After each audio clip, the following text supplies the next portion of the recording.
le président du Conseil, même en son absence, puisqu'il était là, Monsieur le Premier ministre qui s'est déplacé, il va revenir, Mesdames, Messieurs les membres du gouvernement, Mesdames, Messieurs les membres du Conseil électoral provisoire, Mesdames, Messieurs les membres du corps diplomatique et consulaire, Mesdames, Messieurs les représentants des partis politiques, Mesdames, Messieurs les représentants de la société civile organisée, Mesdames, Messieurs les représentants des organisations de défense des droits de la personne, distingués invités, Mesdames, Messieurs les membres de la presse, Mesdames, Messieurs, je suis vraiment heureux du grand honneur qui m'est choisi de pouvoir prendre la parole à la cérémonie d'ouverture de la journée d'échange avec les acteurs que la présidence de la République organise opportunément autour du processus référendaire et électoral sur le thème ô combien expressif et significatif,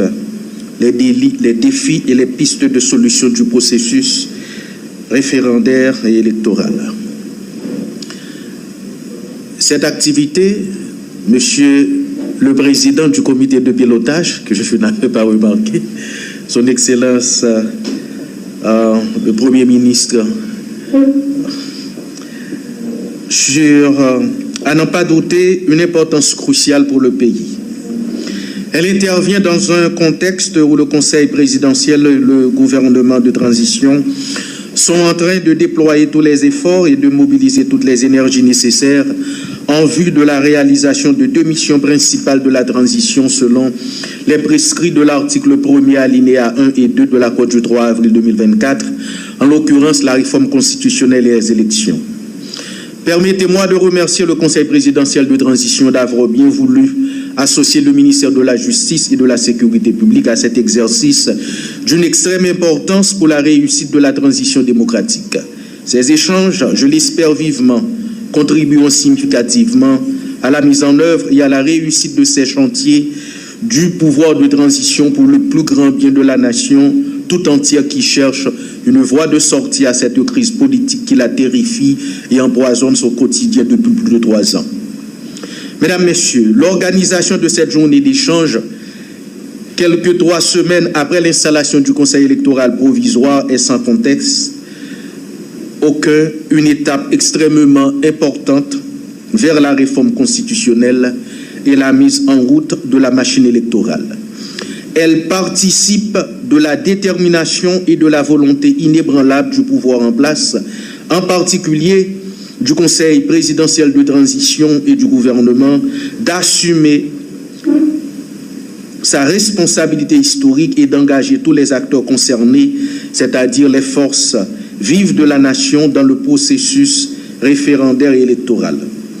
Étant entendu que la réussite de ce processus conditionne la remise en fonctionnement sur une base durable et viable des institutions républicaines ainsi que la stabilité sociopolitique du pays, il est évident cependant que le chemin de la réussite du processus est parsemé d'embûches, en d'autres termes, que les enjeux sont de taille et les défis à relever sont énormes. D'où la pertinence du thème de cette journée d'échange avec les acteurs. Nous vivons en effet une situation à la fois difficile et complexe où, depuis environ 8 ans, le processus de démocratisation de la vie politique haïtienne, initié sous l'emprise de la Constitution de 1987, est en panne. En effet, les dernières joutes électorales réalisées en Haïti remontent à la fin de l'année 2016, ce qui a plongé le pays dans un imbroglio politico-institutionnel qui s'est aggravé avec l'assassinat crapuleux de l'ex-président Jovenel Moïse le 7 juillet 2021. Le vide politique créé au plus haut niveau de l'État par cet événement tragique qui s'est greffé sur l'absence ou le dysfonctionnement des autres structures de pouvoir tarde jusqu'à présent à être comblé en dépit d'une première expérience de pouvoir de transition qui a duré moins de 31 mois. À cela s'ajoute bien entendu la quasi-généralisation de la violence des gangs armés qui enveniment la situation et exacerbe la misère et le désarroi de la population. Le pouvoir de transition, mis en place sur la base de l'accord politique pour une transition politique pacifique et ordonnée, a pour responsabilité historique d'œuvrer au sauvetage de la BAC nationale par la création d'un climat sociopolitique apaisé et la facilitation du retour à l'ordre démocratique et institutionnel. Pour y parvenir, il s'attelle résolument, conformément à l'esprit et à la lettre du dit accord, à rétablir la sécurité et de l'ordre public sur toute l'étendue du territoire, à mettre en œuvre les réformes constitutionnelles et institutionnelles, à améliorer les conditions d'existence de la population et à créer les conditions nécessaires à l'organisation d'élections générales dans le courant de l'année 2026. Sur cette base, et en application stricte de la feuille de route qui lui a été assignée par le chef du gouvernement de concert avec le Conseil présidentiel de transition, le ministère de la Justice et de la Sécurité publique que j'ai l'honneur et le privilège de diriger, outre les interventions, actions et activités entrant dans le champ de sa compétence et de ses attributions constitutionnelles, a entrepris et continue de travailler en étroite collaboration avec les autorités judiciaires, policières, ainsi qu'avec ses partenaires tant internes qu'externes en vue de combattre la criminalité sous toutes ses formes, mettre à jour constamment et rendre plus adapté et plus efficace le plan d'opération de la police nationale d'Haïti visant le démantèlement des groupes armés et d'autres organisations à travers le territoire national, coordonner avec la Commission nationale de désarmement, démantèlement et réinsertion en vue de rendre cette structure plus active et d'actualiser son plan de désarmement dans le cadre de l'intensification de la lutte contre la criminalité et le banditisme, travailler sur une base régulière avec le haut commandement de la police nationale d'Haïti en vue du renforcement des capacités techniques et opérationnelles des forces de police, lancer le processus de révision de la loi portant formation, fonctionnement et financement des partis politiques, finaliser le travail d'actualisation de la liste des partis politiques habilités à fonctionner sur le territoire national et à participer aux élections, contribuer en coordination avec l'Office national d'identification à l'évaluation et l'actualisation du système d'identification des électeurs. Cette activité, parmi beaucoup d'autres, non moins importantes, s'inscrivent dans le cadre spécifique des efforts visant le rétablissement de la sécurité publique pour faciliter le retour à la vie normale, assurer la protection des vies et des biens de la population et de la perspective de l'organisation du référendum constitutionnel et des élections générales à venir dans le pays. Il est important de souligner que les plus hautes autorités de l'État ont fait de leur mieux pour favoriser l'augmentation substantielle des ressources budgétaires allouées au ministère, donc à la justice et la sécurité publique dans le budget de l'exercice fiscal 2024-2025. Ce qui nous facilite amplement la tâche en ce qui concerne les démarches visant à renforcer les infrastructures judiciaires et policières et surtout à doter les forces de l'ordre de matériel et d'équipements adéquats pour accomplir leur mission dans les meilleures conditions possibles. En témoigne l'intensification progressive de la présence et des interventions policières observées au cours des dernières semaines, particulièrement dans les zones se retrouvant sous le contrôle des groupes armés et qui ne tarderont pas à donner des résultats probants dans le sens de l'apaisement du climat sécuritaire tant attendu et espéré par la population.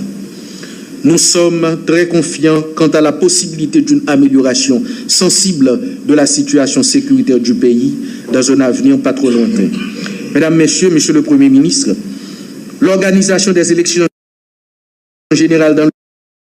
le pays en 2026, comme celle du référendum constitutionnel, n'est pas une option, c'est une obligation.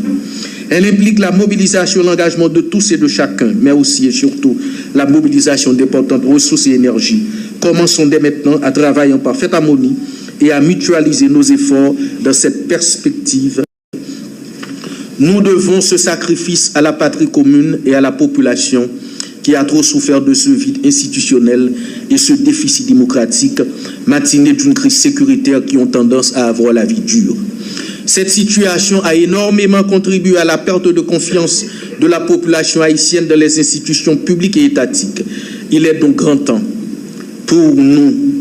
de concentrer nos forces et nos moyens sur la dynamisation nécessaire des pratiques démocratiques à travers des processus décisionnels participatifs, donc à travers des élections qui sont susceptibles de renforcer notre culture politique et la cohésion sociale dans le pays. Cet espace de dialogue ingénieusement créé par la présidence et le Conseil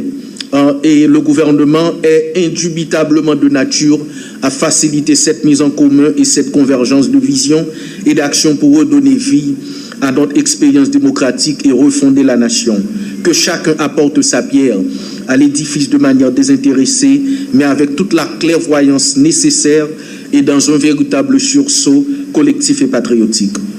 Au nom du gouvernement de transition, le ministère de la Justice et de la Sécurité publique est tout à fait déterminé et engagé à continuer de jouer son rôle et à assumer la responsabilité qui l'incombe pendant tout le processus référendaire électoral en accompagnant les institutions et les acteurs concernés, notamment en fournissant la garantie de sécurité et l'encadrement juridique dont ils ont besoin. Nous poursuivrons et intensifierons nos efforts pour assurer un environnement sécuritaire, particulièrement un environnement électoral sécurisé, de manière à ce que tous les acteurs impliqués, à savoir les candidats, les électeurs, les personnels des bureaux de vote et les observateurs puissent participer dans le processus en toute quiétude et à l'abri de tout danger ou de tout risque de subir des actes de violence. Nous donnons les mêmes garanties pour le matériel électoral, de leur transport à leur surveillance au quotidien, en passant par leur entreposage. Notre plus grand souhait est qu'au terme de cette journée d'échange, tous les participants et tous les acteurs se fassent une idée des enjeux et défis du processus référendaire électoral, se l'approprier par-dessus tout, soient clairement conscients de leur mission et responsabilité dans sa conduite et de son aboutissement. Je vous remercie.